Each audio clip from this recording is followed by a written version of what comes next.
Hello बच्चों, आज हम लोग पढ़ेंगे कोलराउस लॉ। कोलराउस लॉ क्या होता है, ये आपके इलेक्ट्रोकेमिस्ट्री चैप्टर में है। आपकी जो यूनिट है solid state solution for electrochemistry, उसमें इलेक्ट्रोकेमिस्ट्री में कोलराउस लॉ पर बेस्ड न्यूमेरिकल एग्जाम में आता है। तो पहले समझेंगे what is the Kohlrausch law, Kohlrausch law क्या है, फिर उसके बारे में पढ़ेंगे कि कोलराउस लॉ पे बेस्ड न्यूमेरिकल कैसे लगाएंगे, फिर हम उसकी लिमिटेशंस बताएंगे। यानी आपका ये टॉपिक अगर एग्जाम में आएगा तो 2 मार्क्स का आएगा। तो आपका ये 10-15 मिनट का वीडियो आपको 2 मार्क्स दे सकता है, तो इसको अंत तक देखिएगा, लास्ट तक देखिएगा, ठीक है। क्योंकि पूरा वीडियो जब आप देखेंगे ना तभी आपको पूरे से समझ में आएगा। तो कोलराउस लॉ क्या है, तो कोलराउस लॉ समझने के लिए सबसे पहले हम कोई एग्जाम्पल लेंगे। सबसे पहले आपको बता दें ये लॉ वीक इलेक्ट्रोलाइट के लिए है। वीक इलेक्ट्रोलाइट का मतलब होता है ऐसे इलेक्ट्रोलाइट जो वाटर में कम सॉल्युबल होते हैं, just like acetic acid. Okay, तो एसिटिक एसिड या कोई भी हमारा कोई भी साल्ट हो जो वाटर में कम आयनाइज होता हो, पानी ज्यादा मात्रा में मिलाएंगे तो जो है वो 100% आयनाइज हो जाता है। तो कोई भी चीज वाटर में क्या होती है, हर कंसंट्रेशन पे 100% आयनाइज होती है, उसे स्ट्रॉन्ग इलेक्ट्रोलाइट कहते हैं। और जो कम वाटर है, तो वाटर में कम आयनाइज हो रहा है, वो वीक इलेक्ट्रोलाइट होते हैं। तो ठीक है, तो इस तरीके से कोलराउस लॉ के बारे में समझते हैं। तो सबसे पहले एसिटिक एसिड, एसिटिक एसिड हमारा ये एसिड है, इलेक्ट्रोलाइट है। तो ये वाटर में आपने पता होगा वाटर में 2 भागों में टूटेगा, एसीटेट में और H+ आयन में। ओके, इसके आगे संख्या कितनी है, नंबर्स, इसके आगे संख्या 1 है। ओके, तो हम क्या करते हैं, इसको कोलराउस लॉ के अकॉर्डिंग लिखेंगे। तो मोलर कंडक्टेंस, तो आपको फैमिलियर होना चाहिए मोलर कंडक्टेंस की। हमारे प्लेलिस्ट में जाके इलेक्ट्रोकेमिस्ट्री में आप देखिएगा मोलर कंडक्टेंस के ऊपर काफी कुछ दिया गया है, आप समझ सकते हैं। तो प्रीवियस वीडियो में जाके इसका आपको हम डिस्क्रिप्शन में लिंक भी भेज देंगे कि what is the molar conductance. तो मोलर कंडक्टेंस अगर आपको आता है तभी हम कोलराउस लॉ को पढ़ेंगे। तो मोलर कंडक्टेंस अगर हम निकालेंगे एसिटिक एसिड का, तो this is a molar conductance of acetic acid. तो कैसे करेंगे, ये आयंस है और कंडक्टिविटी किसी भी सोल्यूशन में उसके आयंस की वजह से होती है कंडक्टिविटी। तो यहाँ पर conductivity due to the presence of acetate और H+ आयन। तो यहाँ पर आयनिक कंडक्टेंस किसका लेंगे हम, यहाँ पर एसीटेट का, और इधर कौन है, H+ आयन है। तो दोनों का अगर हम जोड़ देते हैं, दोनों को सम कर देते हैं, तो वह किसी इलेक्ट्रोलाइट की मोलर कंडक्टेंस आएगी। ओके, और दिए गए कंसंट्रेशन पे आएगी। मान ये कंसंट्रेशन जो दिया जाएगा, ओके, लेकिन इनफाइनाइट डायल्यूशन भी निकालते हैं तो यहाँ पर वैल्यू इनफाइनाइट कर दीजिए, या इसको हम लोग बोलते हैं लिमिटिंग मोलर कंडक्टेंस। ओके, तो एसिटिक एसिड की लिमिटिंग मोलर कंडक्टेंस जो है इनफाइनाइट डायल्यूशन पे होती है, पानी बहुत ज्यादा होता है, कंसंट्रेशन बहुत कम होता है। उसके केस में ये एसिटिक एसिड 100% आयनाइज हो जाएगा जब कंसंट्रेशन कम और डायल्यूशन ज्यादा हो। तो यहां पर क्या होगा, इस इलेक्ट्रोलाइट की लिमिटिंग मोलर कंडक्टेंस उस आयंस की क्या होगी, आयनिक कंडक्टेंस के योग के बराबर है। यानी the sum of the ionic conductance of any electrolyte is equal to the limiting molar conductance. समझ में आ गया, यानी लिमिटिंग मोलर कंडक्टिविटी अगर आप निकालना चाहते हैं, सीमांतकारी मोलर चालकता। ओके, तो लिमिटिंग मोलर कंडक्टेंस निकालने के लिए आपको आयंस की आयनिक कंडक्टिविटी पता होनी चाहिए। ओके, अब इसके आगे यहां पर 1 है तो यहां 1 लिख देंगे, यहां पर 1 है तो यहां 1 लिख देंगे। इस तरीके से हम किसी भी इलेक्ट्रोलाइट की क्या निकाल सकते हैं, मोलर कंडक्टेंस इनफाइनाइट डायल्यूशन, या इसे कहेंगे लिमिटिंग मोलर कंडक्टेंस। समझ में आ गया, क्या कहेंगे, लिमिटिंग मोलर कंडक्टेंस। अगर हम बात करते हैं, जैसे समझिए ध्यान से, जैसे यहां पर लिखा है Al2SO4 का होल थ्राइस। ओके, तो Al2SO4 का होल थ्राइस की अगर बात करते हैं, तो Al2SO4 का होल थ्राइस एल्यूमिनियम सल्फेट की मोलर कंडक्टेंस का इक्वेशन कैसे लिखेंगे। बच्चों में एक बड़ी प्रॉब्लम है, न्यूमेरिकल आप तभी लगा सकते हैं जब आप किसी भी इलेक्ट्रोलाइट को आयनाइज करना आता हो। अगर आपको आयनाइजेशन नहीं आता है तो आप नहीं कर पाएंगे। तो इसको कैसे आयनाइज करेंगे आप, तो इसको पहले आयनाइज करना सीखो। एल्यूमिनियम पे चार्ज, एल्यूमिनियम वैलेंसी 3, इस पे +3 चार्ज, 2 एल्यूमिनियम 2 लगा दिया। सल्फेट पे कितना चार्ज है, 2 चार्ज है, 2 वैलेंसी है, -2 चार्ज, कितने सल्फेट है, 3। आप पहले किसी भी इलेक्ट्रोलाइट को आयनाइज करना सीखिए। और वाटर है ज्यादा, infinite dilution, because we want here we calculate the molar conductance, limiting molar conductance या molar conductance at infinite dilution. तो पहले आयनाइज करना सीखिए। जब आप आयनाइज करना सीखेंगे तब देखिए कैसे निकाल लेंगे। देखिए molar conductance, limiting molar conductance of aluminium sulphate. कोई आपसे पूछे ये इनफाइनाइट डाइल्यूशन क्यों लिया जाता है, जिसे हम लिमिटिंग कहते हैं, ये इसलिए लिया जाता है कोई भी इलेक्ट्रोलाइट हो, चाहे वो वीक हो, चाहे स्ट्रांग हो, चाहे माइल्ड कंडीशन वाला हो, 100% वाटर में आयनाइज हो जाएगा। जब कुछ 100% आयनाइज होगी तभी वो इलेक्ट्रिसिटी को कंडक्ट करता है, ज्यादा से ज्यादा मैक्सिमम।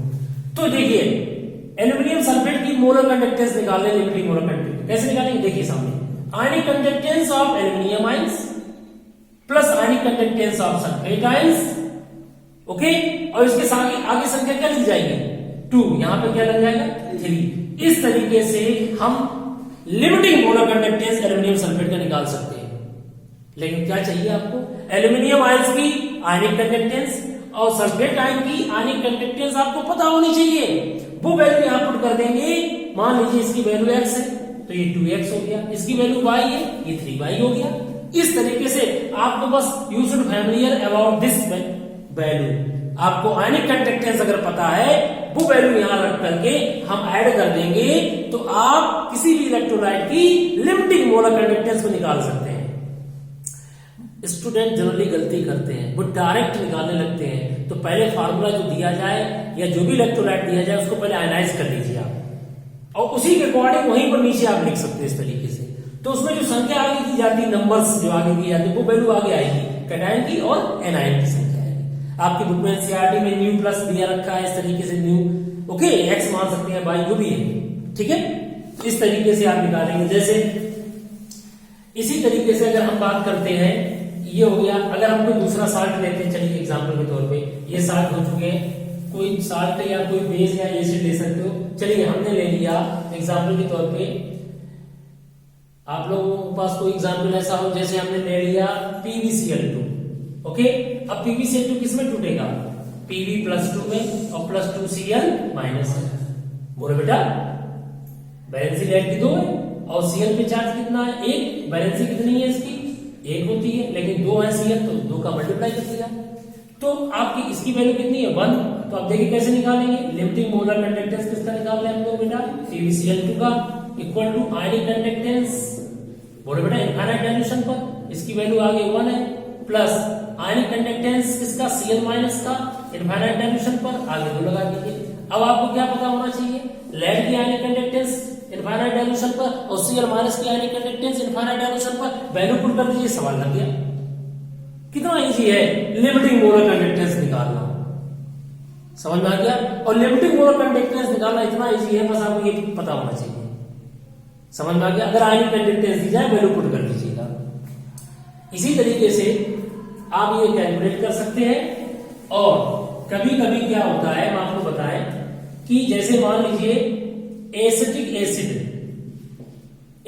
एसिड या सोडियम एसीटेट, इसकी वैल्यू सोडियम एसीटेट का मोलर कंडक्टेंस दिया गया है बेटा इनफाइनाइट डाइल्यूशन पर, इसकी वैल्यू x दी गई, और इनफाइनाइट डाइल्यूशन पर आपका HCl का वैल्यू दिया गया y, इनफाइनाइट डाइल्यूशन पर मोलर कंडक्टेंस दिया गया किसका NaCl का, मान लीजिए Z दिया गया है। ये 3 वैल्यू दी गई है, ऐसे क्वेश्चन कंपटीशन में भी आते हैं।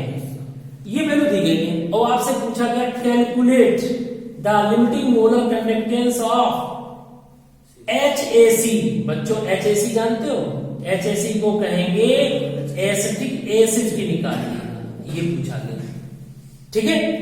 तो कैसे निकालेंगे, इन तीनों की हेल्प से निकालेंगे, ठीक है। तो इसको निकालने का तरीका क्या वो समझेंगे हम लोग ध्यान से। उसको कैसे निकालेंगे, सबसे पहले आप क्या करेंगे, सबसे पहले जो एसिटिक एसिड सोडियम एसीटेट है, क्या है यहाँ पर सोडियम एसीटेट है, तो सोडियम एसीटेट किसमें टूटेगा, HCl किसमें टूटेगा, NaCl किसमें आयनाइज होगा, इसको आपको करना होगा सबसे पहले। तो बच्चों एक बार देख लीजिए क्वेश्चन में, यहाँ पर limiting molar conductance sodium acetate का, HCl का, NaCl का दिया गया है और कैलकुलेट करना है एसिटिक एसिड का limiting molar conductance.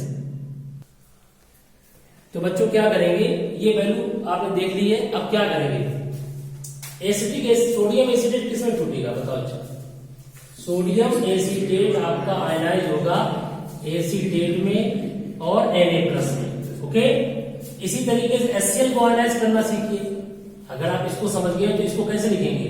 Limiting molar conductance of CH3COONA equal to ionic conductance of CH3COO minus plus ionic conductance of Na+, ऐसे लिखेंगे।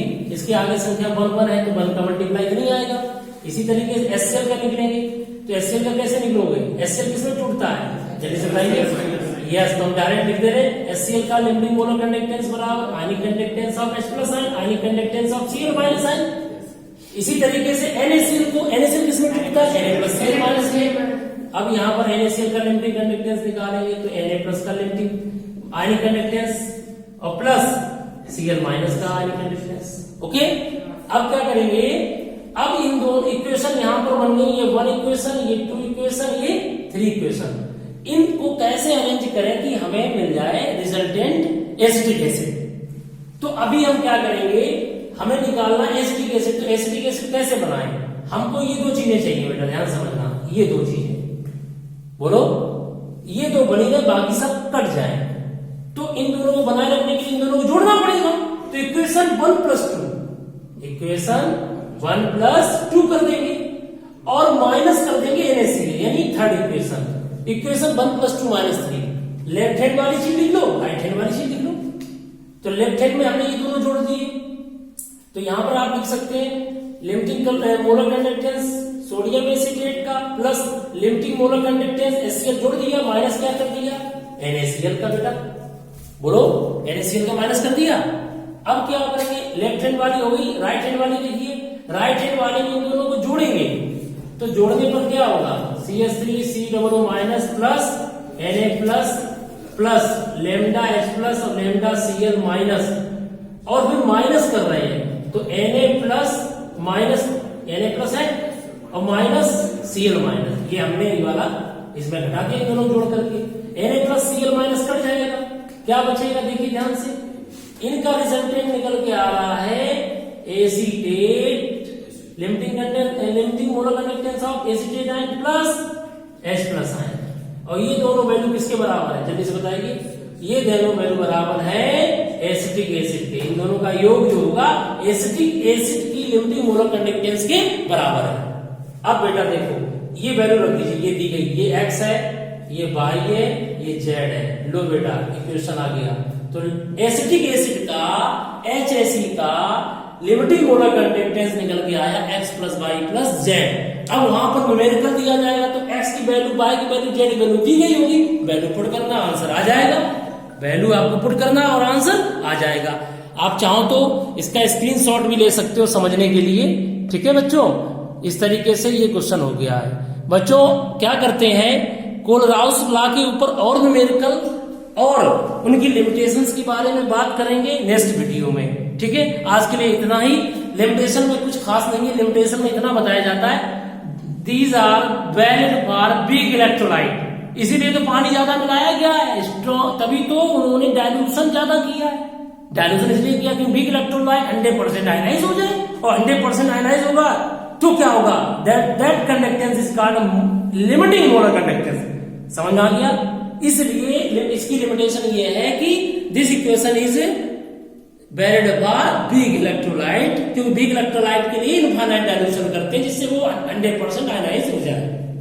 ठीक है, इसके वीडियोस, इसके जो और वीडियोस वगैरह हैं तो आप डिस्क्रिप्शन बॉक्स में आपको डाल देंगे या प्ले लिस्ट में जाके आप बच्चों देख सकते हैं। और हमारा आज का वीडियो कैसा लगा प्लीज कमेंट्स में, और सभी जितने भी वीडियोस है इसके डिस्क्रिप्शन बॉक्स में वो भी देखिएगा। और आपको कोई प्रॉब्लम्स हो कहीं पर भी, जैसे कोई टॉपिक में आपको प्रॉब्लम आ रही है तो आप स्पेशली मेंशन कर दीजिए कमेंट बॉक्स में। ठीक है, और हम टाइम निकाल के उस वीडियो को जरूर बनाएंगे। Thank you very much and thanks for watching.